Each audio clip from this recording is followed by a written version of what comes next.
क्या वाकई आसमान से खाना नाजिल हुआ था? क्या एक पूरी कौम ने बगैर मेहनत के रिस्क पाया और फिर भी नाशुक्री की?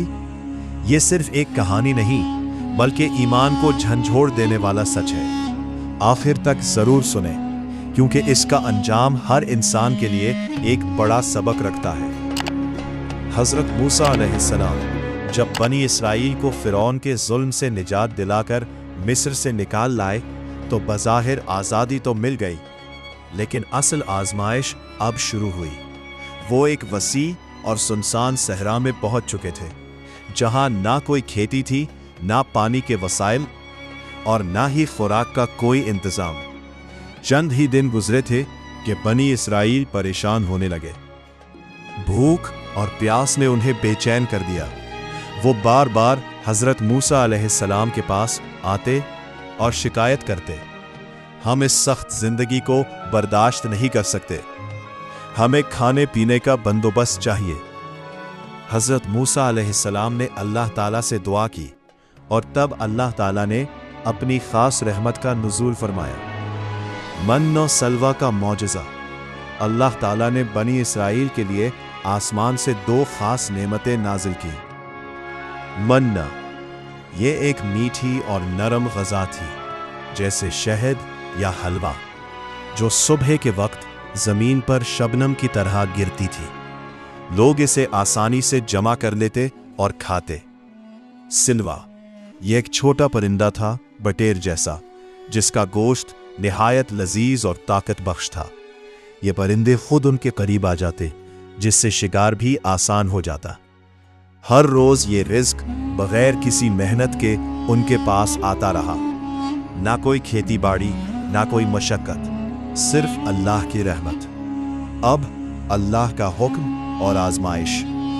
अल्लाह ताला ने उन पर एक वाज़ेह हुक्म दिया, तुम रोजाना सिर्फ इतना ही रिस्क जमा करो जितना उस दिन के लिए काफी हो, और कल के लिए ज़ख़ीरा ना करो। ये हुक्म दरअसल उनके ईमान और अल्लाह पर भरोसे का इम्तिहान था।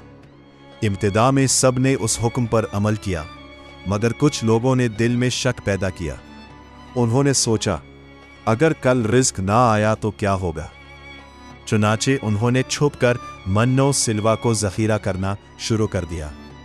अब नाफरमानी का अंजाम। जब उन्होंने अगले दिन अपने ज़ख़ीरा किए हुए खाने को देखा तो वो खराब हो चुका था, उसमें बदबू आ रही थी। ये एक वाज़ेह निशानी थी कि अल्लाह ताला के हुक्म की नाफरमानी का नतीजा नुकसान है। अल्लाह ताला ये सिखाना चाहते थे कि जो मुझ पर भरोसा करता है, मैं उसे कभी मायूस नहीं करता। बाज मामा अल्लाह निशान है नाशुक्री की इंतहा। वक्त गुजरता गया और बनी इसराइल इस मुसलसल नेमत के आदी हो गए। अब वो इससे उकता गए। उन्होंने हजरत मूसा से कहा, हम एक ही खाने पर सब्र नहीं कर सकते, हमें जमीन की उगाई हुई चीजें चाहिए, सब्जियां, दालें, लहसुन, प्याज वगैरह। यह सुनकर हजरत मूसा को अफसोस हुआ और उन्होंने फरमाया, क्या तुम बेहतर चीज को छोड़कर कमतर चीज लेना चाहते हो? ये नाशुक्री की इंतहा थी। अल्लाह का फैसला। इनकी मुसलसल नाफरमानी और नाशुक्री के नतीजे में अल्लाह ताला ने उन पर जिल्लत और मोहताजी मुसल्लत कर दी। इनकी जिंदगी आसानी से मुश्किल में बदल गई। यही वो अंजाम था जो हर उस कौम का होता है जो अल्लाह की नेमतों की कदर नहीं करती। हमारे लिए सबक। ये वाकया हमें कई अहम बातें सिखाता है। अल्लाह की नेमतों की हमेशा कदर करें, हर हाल में शुक्र अदा करें, अल्लाह पर मुकम्मल भरोसा रखें, नाफरमानी और नाशुक्री से बचे। दुनिया की आर्जी ख्वाहिशात के पीछे हकीकत को ना भूलें। आज हम भी बेशुमार नेमतों में जिंदगी गुजार रहे हैं, खाना, पानी, सेहत, सुकून, मगर क्या हम वाकई शुक्रगुजार हैं? कहीं ऐसा ना हो कि हमारी नाशुक्री भी नेमतों को ज़हमत में बदल दे। सोचें और अपने रब का शुक्र अदा करें, क्योंकि इसी में कामयाबी है। आज हम भी बेशुमार नेमतों में जिंदगी गुजार रहे हैं।